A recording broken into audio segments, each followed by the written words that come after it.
I am a long-term AIDS survivor. HIV survivor. I'm grateful to be alive. Definitely. Me too. very thankful. But it hasn't been easy. And it looks like it will be a bumpy road ahead. I've been HIV positive for About 21 years. 25 years. 25 years. We don't know what the effects are long term. We do not know. What is it taking these pills day after day after day? What's it doing to our bodies, our livers, our insides and everything? What's our head? What's going on with our head? What's going on with our physical? We don't know. In 1979, I joined the LA Men's Study. Just moved into New York in 1990. I was pursuing my degree in fashion merchandising. I was married. I had an 18-month-old child. Was like, hey, there's this gay cancer out there affecting gay men. That was what prompted my going to get tested. I was in Hawaii visiting my parents. And the test actually hadn't come out yet. The virus hadn't been identified. One of my friends was the first diagnosed case of AIDS in the city of Boston in 1982. I had moved from Kansas, where I was in school, to St. Louis and became involved with a man who was already infected. 1991, I was married to a white male. And 1992, we were pregnant. And then all of a sudden, the baby was sick. And I kept saying, well, why is my baby sick? I was not feeling well for quite a long time, but I didn't think that it was AIDS. I was afraid to get tested at first because it was just so scary back then. Everything was gloom and doom, and I kind of didn't want to know. I had pre-planned that if I found out that I had HIV or AIDS, that I would kill myself. I remember my first hospital visit was a little crazy. And I consented to take the test, but also back then you didn't get the results back for many weeks. They said, Frank Holiday. I hate to tell you this, but you're positive. My doctor very seriously looked at me and told me that I had 2 years to live. Even my doctor said I had a year left to live. I had a doctor at the health clinic that told me point blank that I had 2 to 5 years to live if I was lucky. I was literally just graduating high school. So it's a moment when everybody else is thinking about their career and their goals. I was planning for my funeral. I remember crossing the street to avoid talking to someone who was coming towards me because I was afraid of one more "have you heard?" Over 25 years. 26 years. 27 years? 27 years. Around 1985, first a close friend, then an ex-lover. And then finally they gave him an HIV test and they said he has AIDS. And I was like, what? Where did he get it from? So I started speaking to his father. Well, where did this come from? He said, oh, but he's had HIV for 3 years. I said, what? You mean to tell me he didn't disclose to me? He goes, no. He said, F them, let them all die. HIV killed my marriage. But I torpedoed it, actually. I was afraid of giving it to him. My 31-year marriage fell apart. Sex disappeared from my life. Intimacy went with it. I lost an enormous amount of friends. I do not invest in friendships anymore. It became too painful to be close to people. It's still somewhat difficult for me to make friends, or at least deep friends. I don't think any generation has lost so many people their age so young. I've had lovers die of AIDS. I've lost 148 friends, boyfriends, lovers. And I've not replaced them. To be quite honest, there's not a lot of people that I like. 27 years. 28 years. 29 years. 31 years. My first medication was AZT, which was a nightmare. I looked at him and said, look, everyone I know on AZT is in the hospital dying. It doesn't seem to be helping them. And it was brutal. It was absolutely fucking brutal. No other way to describe it. I've dealt with a lot of side effects. I have facial wasting. I also had wasting. I have HIV-related diffuse large B-cell lymphoma. I had been diagnosed with HIV-related chronic diarrhea. Along the way, I developed multiple cancers, and I was terrified because cancer does not run in my family, so we have no history of it. I had interferon, I had viblastin, which is when they inject the lesions with radiation. About in the mid-90s, I finally got a AIDS-related non-Hodgkin's lymphoma. And I had continued fatigue every day, which I still have to this day. My heart runs on batteries. Heart disease, but certainly high triglycerides. And I can't tell which is the HIV and which is the old age. I feel quite certain that it's the medications will be my demise. It's all due to HIV and the medication. But you have a choice. You need to make a choice. If you want to continue living, you must take the medication and deal with the after effects. 32 years. 34 years. 35 years. 36 years. This is a trauma. It's a collective trauma. It's like unique trauma to individuals. If you see HIV as something that lives in your body, that's just a part of you, and you accept it and you embrace it and say, okay, you're here, instead of seeing it as this antagonistic thing to fight, that it becomes a lot easier to just move on with things. Every advocacy moment that I do is for him. This is his life. This is how he's living through me. I mean, I'm lucky that I have my art. I still somehow can put all my emotional stuff into that. So long-term surviving sucks.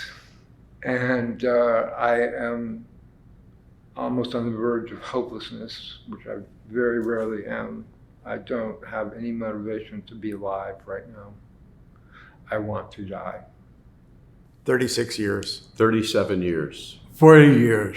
45 years.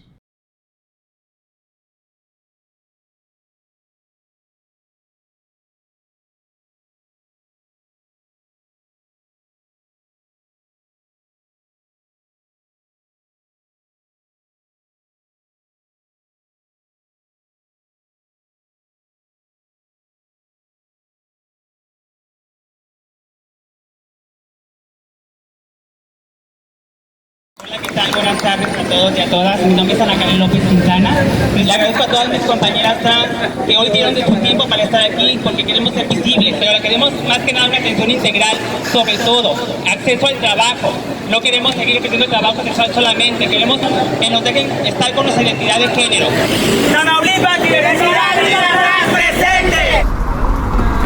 Lugares así como que donde hay mucha población, donde hay mucho trabajo, donde hay mucho trabajo para la gente, hay trabajo para nosotros. Y trato de darle consejos porque es principiante, se me echó otra vez. Es que yo también me estoy dedicando a aparte que me dedico al trabajo sexual de hace 10 años, también hago show transvesti, me dedico a abordar y esas cosas. A veces le juego al estilismo, pero para tener algo para la vejez. Y le doy buenos consejos, que no todo es esto, que lo que importa es esto. Pero es un tema que nos va a llegar, la vejez nos va a llegar. En aquel entonces perdimos nuestra primera compañera de nuestra camada, morir por VIH. No quiso atenderse, tomaba mucho, como que entró en una depresión y falleció. Es que lo que pasa es lo que platicaba Mau, que como eres partidaria de burla y de crítica, cuando conoces a alguna persona que vive con VIH, eso es lo que pasa, que cuando ya adquieres el diagnóstico, pues ¿cómo? Te toca a ti, digo, en lo personal, yo pues vivo con VIH y pues se nos cae pues la figura, la careta, la simulación que somos las líderes fuertes, porque ahora nos toca estar del otro lado. Trabajo sexual es trabajo. Prevenir, educar y sensibilizar es nuestro compromiso. Tamaulipas, diversidad, vida trans. Si no somos nosotras, ¿quiénes? Si no es ahora, ¿cuándo? Todas de la verga. Si no somos nosotras. De vuelta.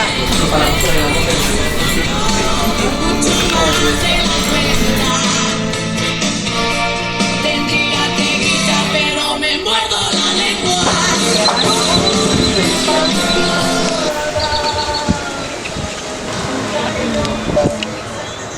Pues fíjate que cuando yo tenía seguro social, ¿no? Y me quedé sin trabajo realmente, entonces perdí el seguro social. Entonces cuando fui al hospital para dar continuidad a mi medicamento, es lo que me dijeron, ¿no? De saber qué, y me tenía que esperar yo a que alguien muriera. Y para mí fue inaudito que escuchar eso. Y me dio mucho coraje. Créanme que fue cuando me armé de valor. En aquel tiempo, pues sí, yo no daba la cara como la doy hoy. Pero me encapuché y sí exigí al gobierno del estado de Tamaulipas que se diera el medicamento. Sí, en esta fotografía que aquí está con mi compañera Betty, fue el primer encuentro que tuvimos de mujeres trans aquí en Tampico. Invité a Gaby. Gaby era de Chihuahua. La que mataron. La que dice que le dieron un palazo. Ajá. La que vivía por la casa de la Sí, esa. Es esta. Aquí estoy yo, aquí está la otra Gaby. Bueno, en la asociación yo hacía pruebas de VIH y yo ya aprendí a canalizar a las personas, a darles la plática. Todo es por generaciones. Ahorita en este caso pues yo soy el que hago lo que Betty en su momento hacía. Este es el hotel donde yo trabajaba. Yo dejé el trabajo sexual porque ya al último teníamos que pagar mucho. Esta es mi casa, un día de mi cumpleaños. A ver, abrázate, mi amor. Dios me la bendiga por muchos años a mi amiga Betty, compañera de lucha y amiga de trabajo porque puteamos juntas. Felicidades, Betty.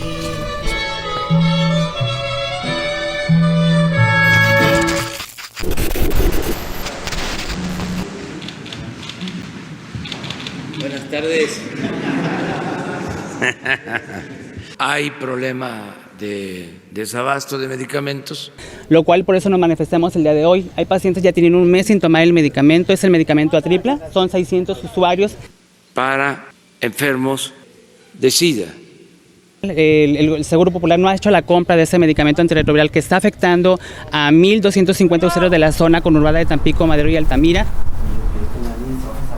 Lo que pasa es que ahora, con este plan de combatir la corrupción en la compra de medicamentos, se está ventilando el asunto. Antes no se decía nada. Hola, buenas tardes. ¿Quién está acá? ¿Ya se fue? Sí, faltan 4 minutos para las 8. ¿Y ya se fue? Sí. Pero sale a las 8. Ah, no, el corto tiempo, a las 6:30. Todos son vitales.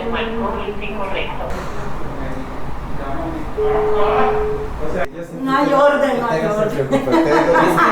No es congruente que digan, no te lo entrego porque dejo sin medicamento a otros usuarios. Se supone que todos tenemos una receta del mes de abril que tienes que surtir. ¿Cómo es posible que digan que no porque tienes otros usuarios? Entonces es ilógico. Pues sí.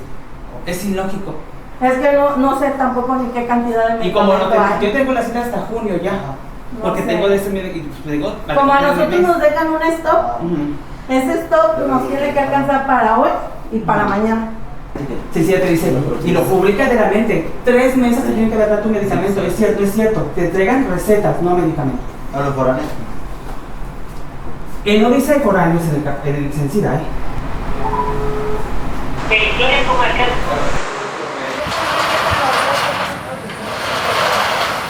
Aquí nos dice que en mes y medio ya vamos a ver un cambio de todo lo que estamos requiriendo, ¿no? Pero vemos que va a ser muy paulatinamente, ¿no? Entonces sí que tenemos que tener que fortalecernos más las organizaciones civiles para que realmente sí se nos atienda esas necesidades que tenemos en Tamaulipas, las personas afectadas con VIH-Sida.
Gracias, Señor, por habernos enviado el SIDA.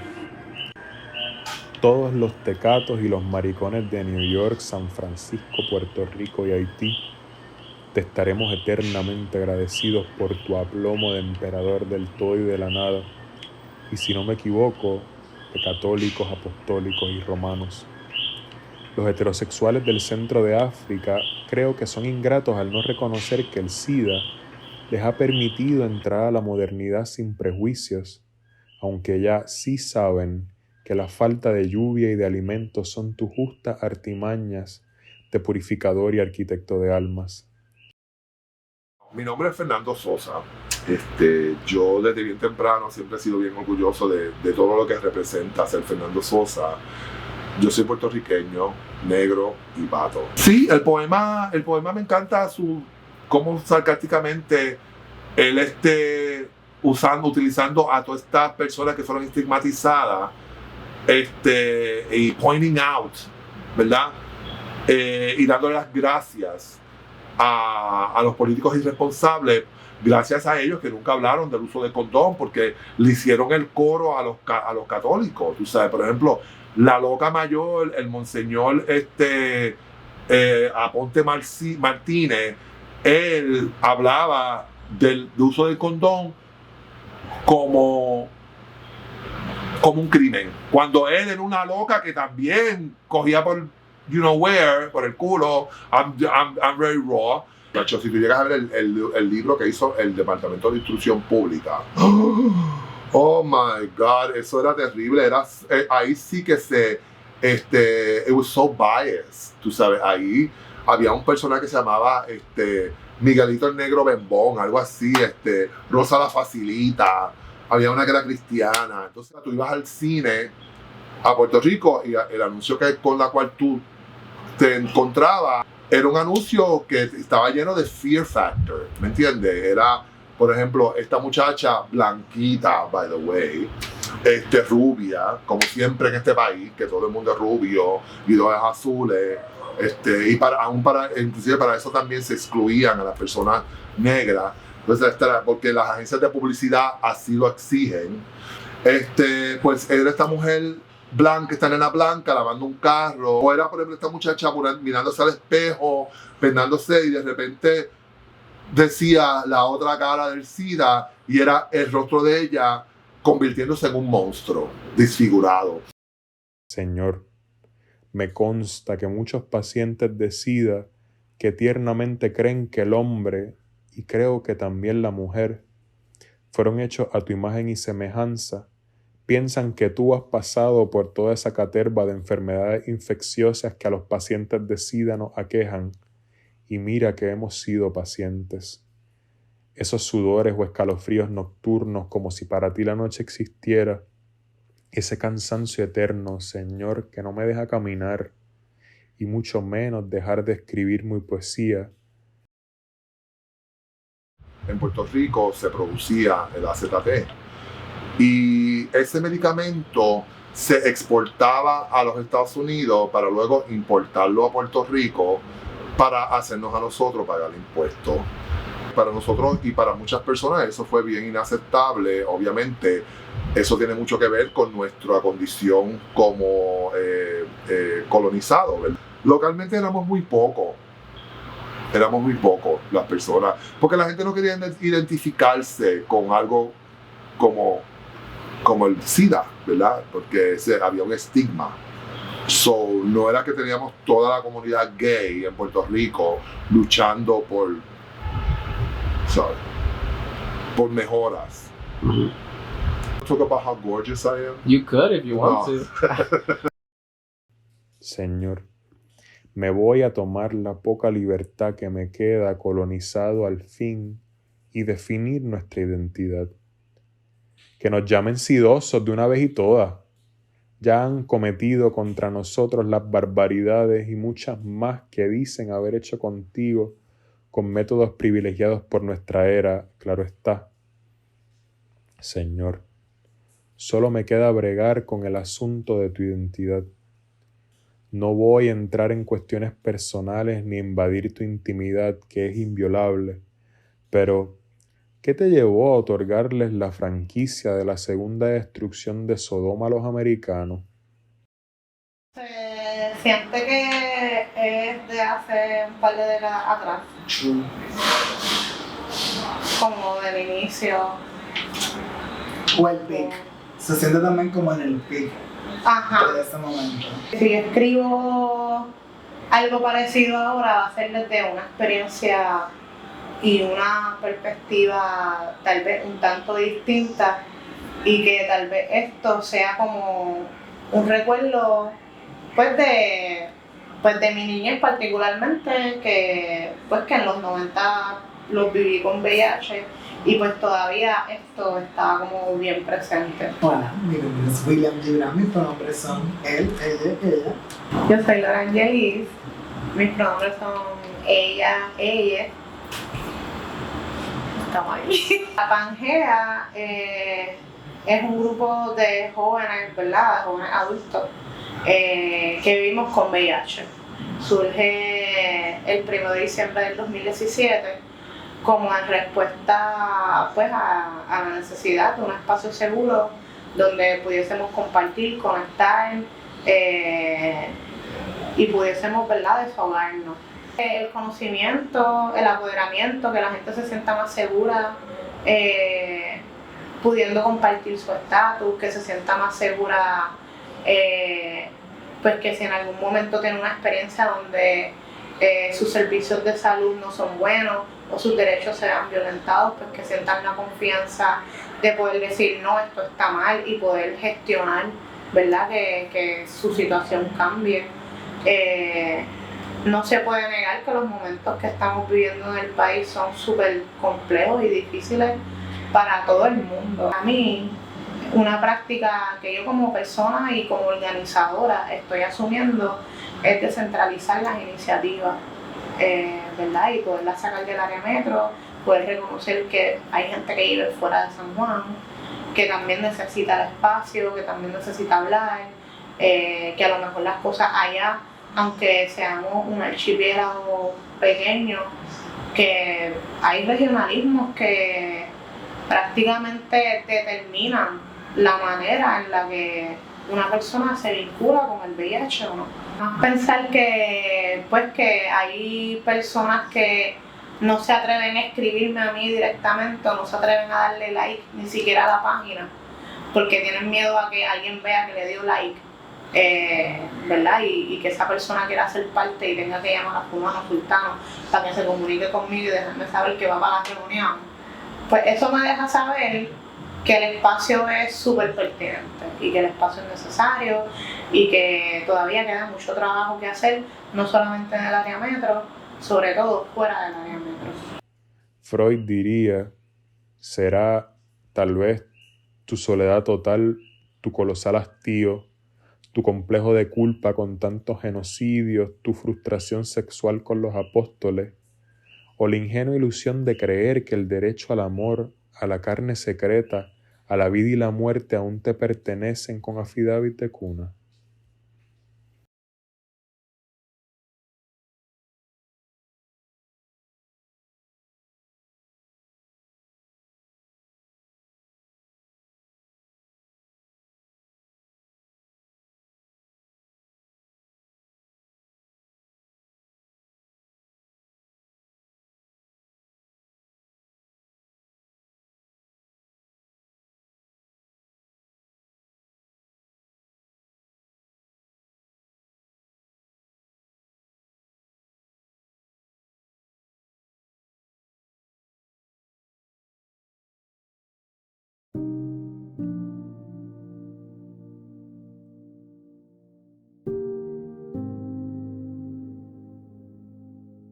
The legacy of the Mersey model is an unknown tens of thousands of lives that were saved around the world because of the adoption of harm reduction.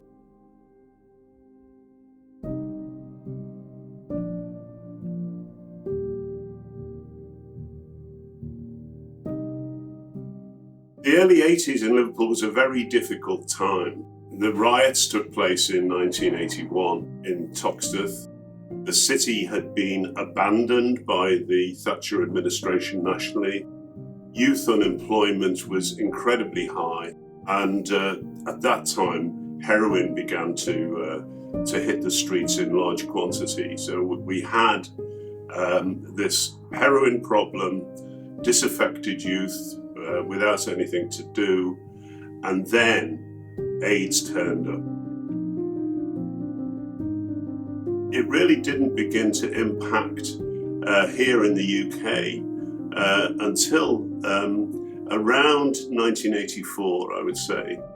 The entry point here in Liverpool was not so much the sexual side initially. It was the issue of the drugs, because so many young people were injecting heroin, and that was the big fear initially. It was in 84, 85 that Howard Seymour, who was my health promotion officer for the region, and I met Glenn Margot. Glenn was one of the deputy public health directors in San Francisco. He was a gay man who was HIV positive. We invited him over to Liverpool. We thought we needed to get ahead of the game with this new challenge. He spent 2 weeks with us. Well, my God, I mean, you know, Glenn Margot, what a hero. You know, he spent those 2 weeks doing workshops, morning, afternoon, and evening, with every constituency we could imagine. And that set us into the right place to get started. Behind me here is the site of the Maryland Center in this building on the corner. This is an iconic building in the history of harm reduction globally. This is where it all began in 1986, where the first large-scale syringe exchange program began.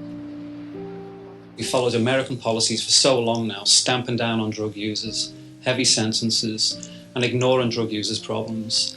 Now, with the advent of AIDS, we've got to change the way we think about drug users. What AIDS means is that we have to show people less dangerous ways of using drugs.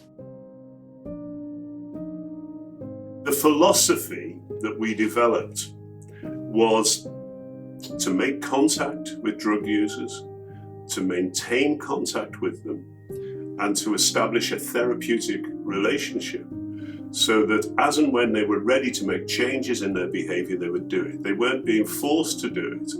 And they weren't being criminalized, as was happening in many other places. Here, what we're trying to do is keep drug users as healthy as possible until they want to stop using drugs. You cannot force people off drugs. Teaching people how to use drugs is not a demonic, evil thing to do. It's a way of saving lives and keeping people healthy. We were able to bring together the police, the drug squad of the police, the vice squad, the churches, the bishop, the archbishop, the media, the newspaper editors, and so on. And we were able to establish that coalition. What AIDS has meant is that we have to do things that appear very, very controversial. And I think, fortunately, with the Merseyside Police Party here, that the main reason we're keeping down the spread of the virus is the fact that the police support this type of activity. It brings back many memories for me, this, because at that time, we were so active doing different things in public health, but this one stood out among them as being the one that took off, got traction, got legs very quickly, got political support from across the political spectrum and made a difference, and then got picked up, not just locally and nationally, but globally. That's where the idea of harm reduction came from, of actually engaging with drug users, supporting them, looking after their physical health, you know, because many of them finished up with amputations and septicemia, and obviously the death toll, which continues to rise even today.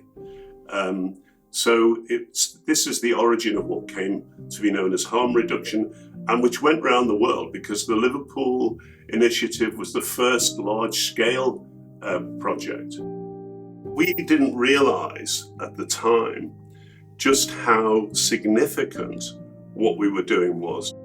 The estimated rate of HIV infection amongst drug injectors in Edinburgh is 70%. In New York, it's 60%. In London, 10%. In Liverpool, it's 0.1%. We essentially kept the HIV virus out of the injecting drug population. So what we got is a situation where there's very few people with HIV. Drug users are becoming more healthy. They're in touch with society. They're becoming members again with society. And to me, that offers the best hope for the future. My role in this was really to act as a catalyst, to drop that speck of dust into a super-saturated solution to produce some kind of crystal, the ferment of that. But so many people played such an important part in this.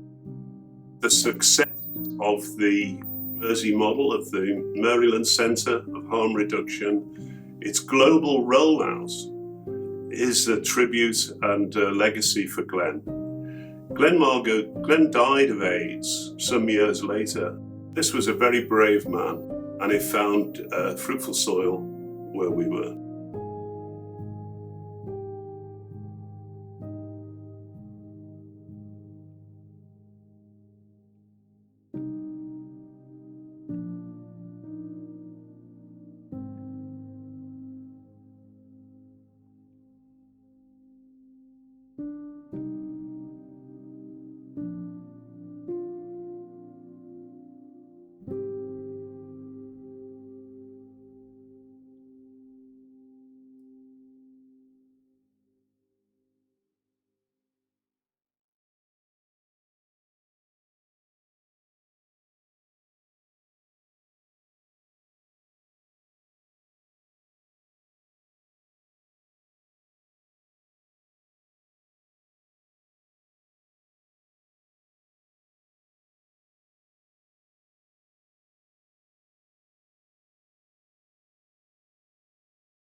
These trees witness the opening and closing of the gates at Bedford Hills Correctional Facility in Bedford Hills, New York. This land is detained, contained, bucolic, and transcendental space. The comings and goings that started here so many decades ago whisper stories and memories from the women held here. Incarcerated women living with HIV and AIDS behind these gates, as well as many other gates similar to it, insisted on human rights, dignity, and access to health care, all the while using strategies of mutual aid. The land remembers. The leaves whisper their names. The blooming flowers listen to their tears of laughter and sorrow. The trunk of the tree carries their wisdom. The river speaks. We must listen.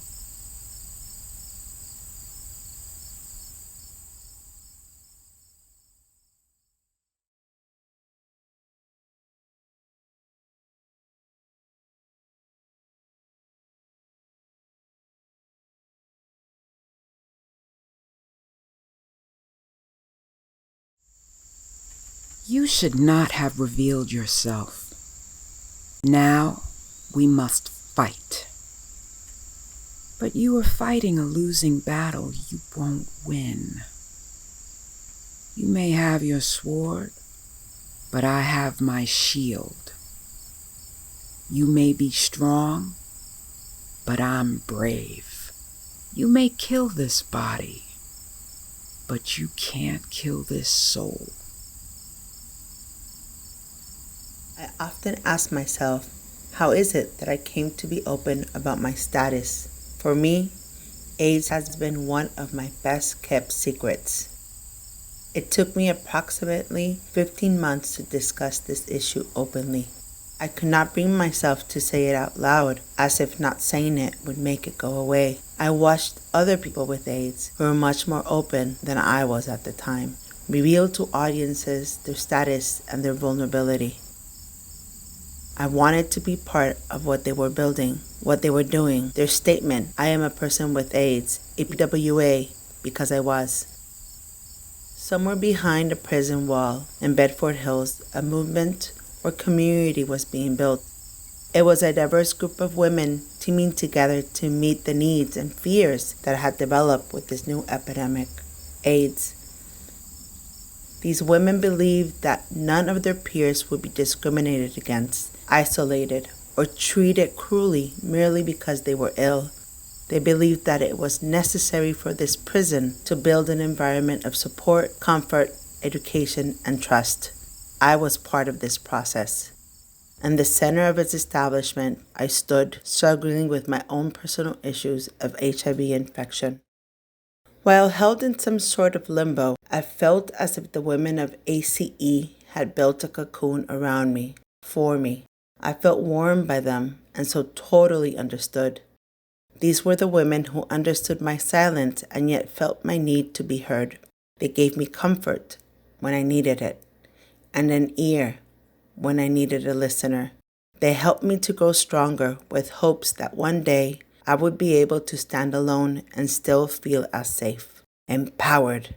I took from them all that they were capable of putting out. I gave back to them what I was given.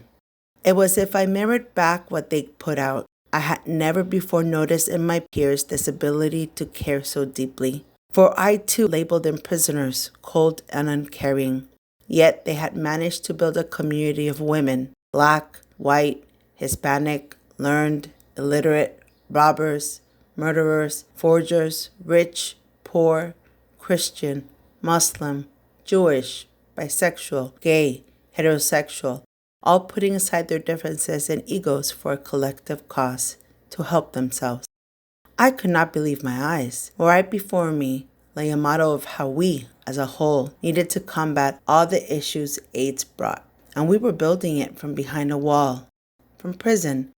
We were the community that no one thought would help itself. Social outcasts because of our crimes against society, in spite of what society inflicted upon some of us. We emerged from the nothingness with a need to build consciousness and to save lives. We made a difference in our community behind the wall, and that difference has allowed me to survive and thrive as a person with AIDS. To my peers in Bedford Hills Correctional Facility, you have truly made a difference. I can now go anywhere and stand openly, alone without the silence. Katrina Haslip, 1990. They say I must die because I'm malignant. I say, my, oh my. I'm not mad. I merely manage and maintain my mind from all this madness and mud, because I'm not malignant. It takes invincible courage to grow up in a corrupt system, run by corrupt staff and government, and to peruse mortality with a calm eye.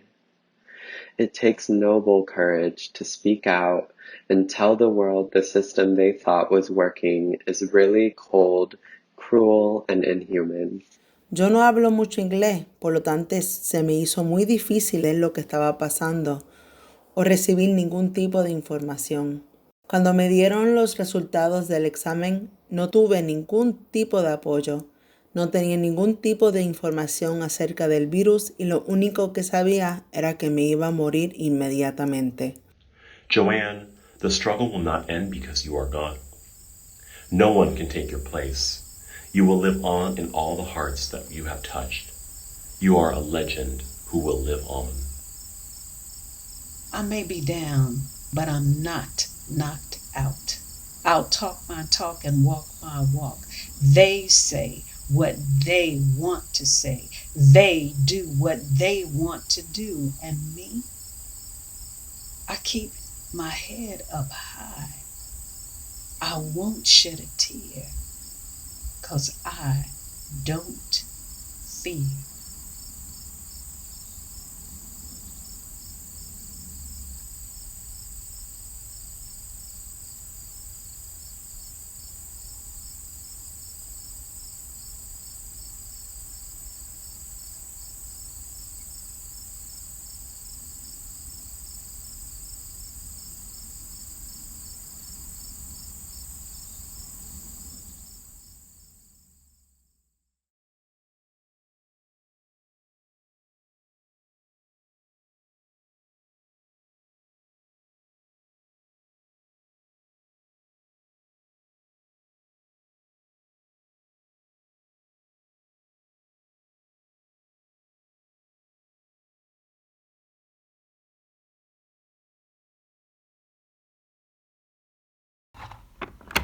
1, 2, 3, action.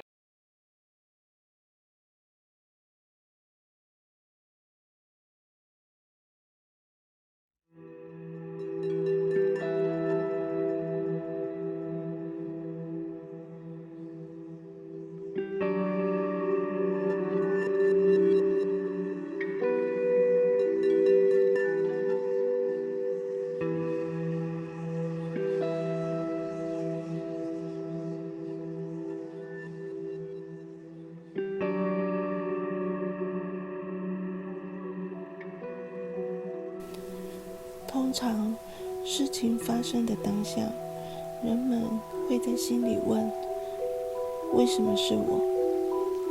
为什么会是我？我曾经梦过，就是那个加油站，然后着火，然后非常的大，然后从某个地方移了很多的云，然后在这个加油站上面就是下了很大的雨。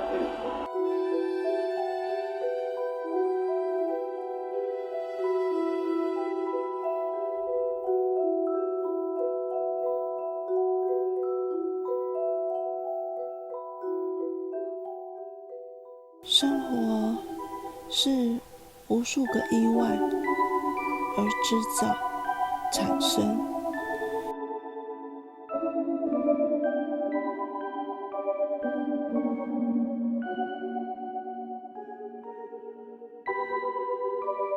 因为有孩子，也忘了我自己是个生病的人。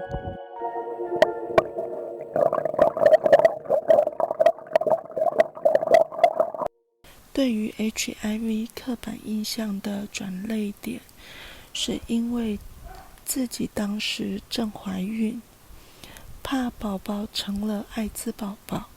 当我还不知道自己是感染者的时候，我觉得 HIV 没办法跟他一起共处一室。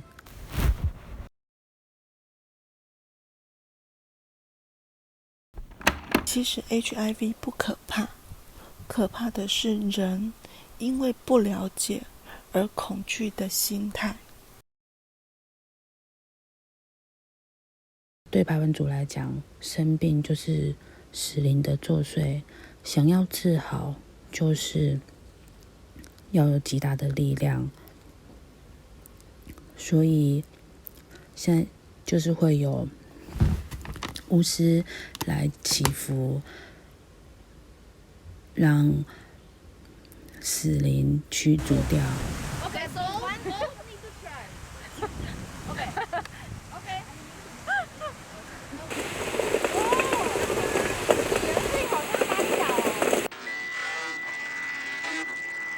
HIV 贴上污名的标签，就跟犯罪了一样。艾滋入罪，无助于有感染风险的人接受艾滋病毒检测。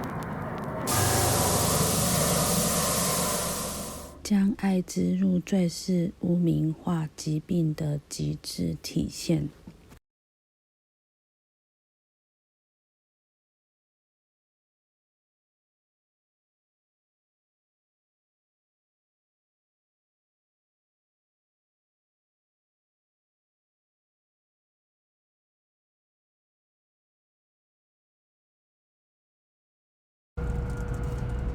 可能没有办法谈恋爱，因为没有人会接受像这样身份的人。祝你是我的避难所，你爱将我紧紧的拥抱，是我苏醒。你爱里我要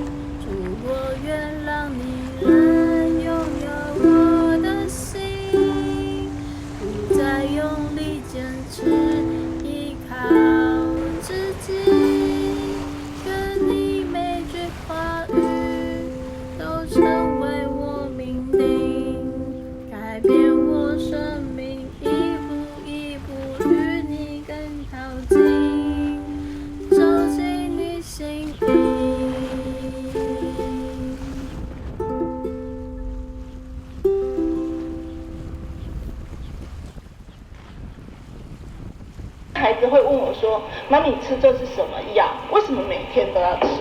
我说：“这个呢，只是妈咪的维他命丸，是可以让我继续活下去的药。”希望是小孩子是平安的，这样就好了。但是我记得是小孩子生下来的时候，要马上就是生下来48个小时，就是要马上跟我们一样要投药。我的生命当中是有如此多的使命要去完成。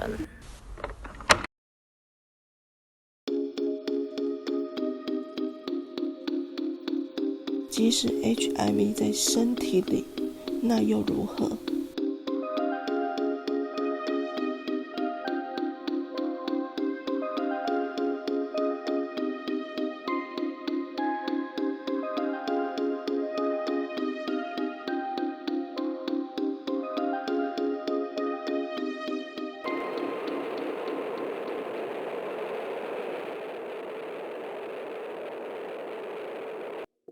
我必须勇敢的去站出来，为了 HIV 的这些人。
I hadn't been out about being pos.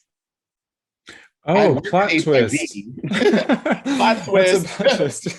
Yeah, I had worked in HIV, but I was kind of, one, they tell you not to tell your story, right? That your story is irrelevant to the work that you do.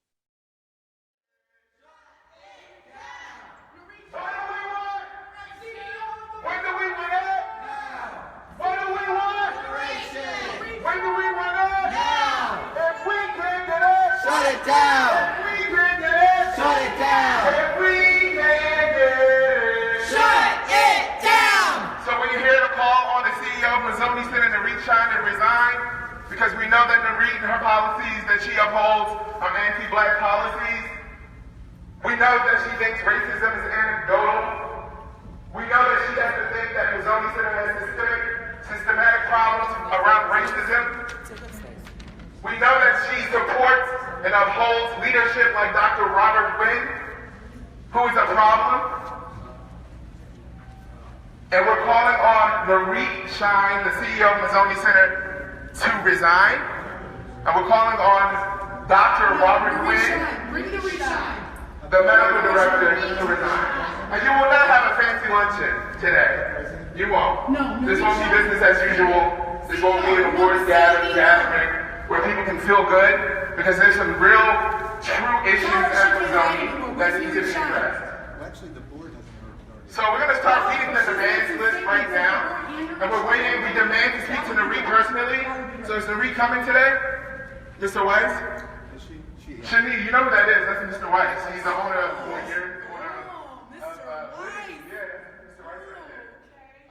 Haven't heard already, one of my comrades and chosen family members, Abdul Ali Muhammad, has decided to go off their HIV medication, in resistance, in protest of Mazzoni Center's power structure and their decision to stand by CEO Nareet Shine. Nareet Shine, as we know, knew that Dr. Nguyen is a perpetrator, has preyed on patients, has taken part in quid pro quo practices, and so Abdul Ali's stance is in defense of life. It's in defense of justice. It's in defense of resistance. And so as his, as their comrade, as their sibling, as somebody who loves them, I really just want to say, like, I stand with them in full solidarity. So for many people, is the first time you disclose your HIV status is when you're saying that you're going on a med strike? Correct. Wow. And so what does this teach you at the time about how people view you as an HIV positive person and perhaps people living with HIV more broadly? It taught me that people see me as a vector, that I'm an infected person and I should be managed by others, that I can't manage myself, right? That I have no autonomy anymore, that people who become HIV positive aren't the property of themselves, but they are the property of others. Okay. And they aren't able to make decisions about their body, because if we were able, we wouldn't have contracted HIV. And so even people who are ostensibly, supportive, I'm doing air quotes, supportive, of people living with HIV or what have you, they start to reveal themselves, right? Oh, absolutely. I was the shocked. stigma and this judgment is really internalized. It's internalized, it's real, it lives in the people who are in HIV work. It honestly is in them more than I've seen in the public space. There's so much judgment. There's so much moralism connected to the conversation of HIV. It showed me so much. Thank you for that question. It has deeply impacted how I show up to community and to self. It has and did deepen my own relationship with my own body, which, as a sexual abuse survivor, part of my soul retrieval work has been learning to fully inhabit my body. And in witnessing Abdul Ali declare agency and power over their own body, over their own personhood in the face of such public tension and violence, it gave me courage and continues to give me courage in standing firmly in my personhood, in my body, no matter what, no matter who is telling me what I should and should not do with my body. Able to say out loud that I do occupy space within transness, that yes, I'm non-binary and transgressive. I do believe this is also a part of trans liberation, and trans Black liberation, to be specific.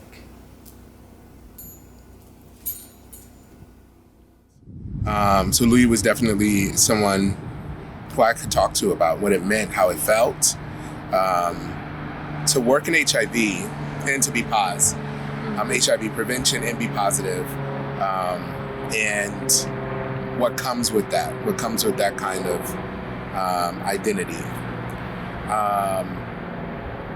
And we became very close quickly after Louis became the manager of education and the prevention department.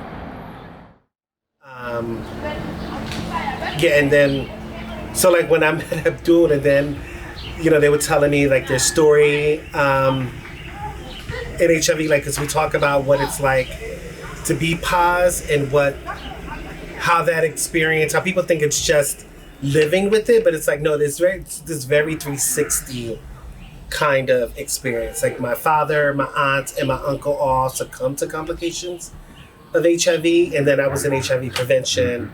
I seroconverted while I was doing the work.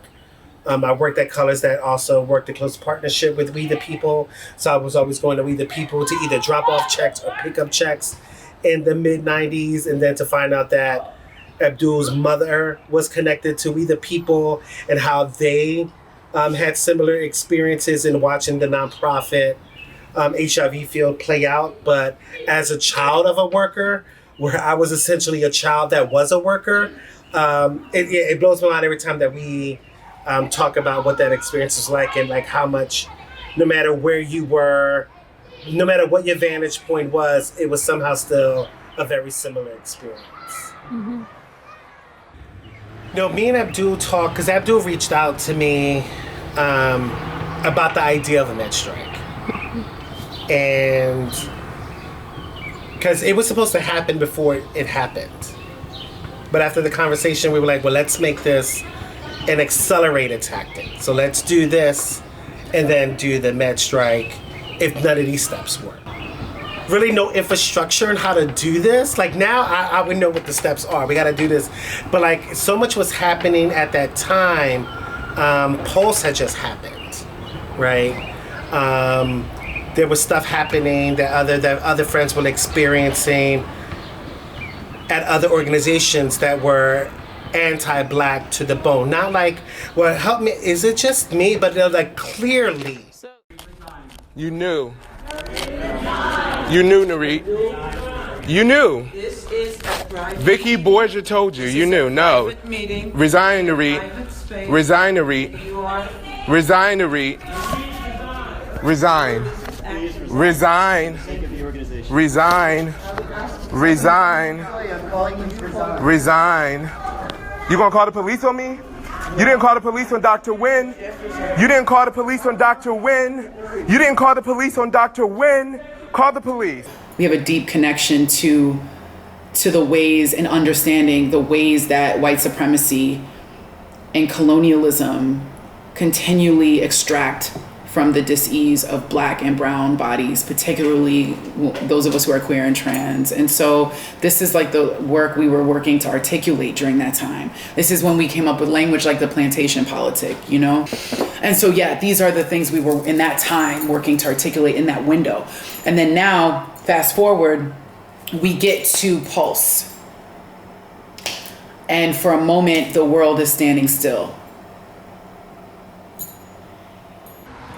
So like, so then when the list of demands come out in Mazzoni, again, I think agencies didn't have to chalk up to that because there was no expectations for the agencies to chalk up to that, right? So even with this amplification that had not been around before, but to now, even agencies were still like agencies like the Mazzoni, who holds so much power, right? Because their power is, because so many people also dependent on that power.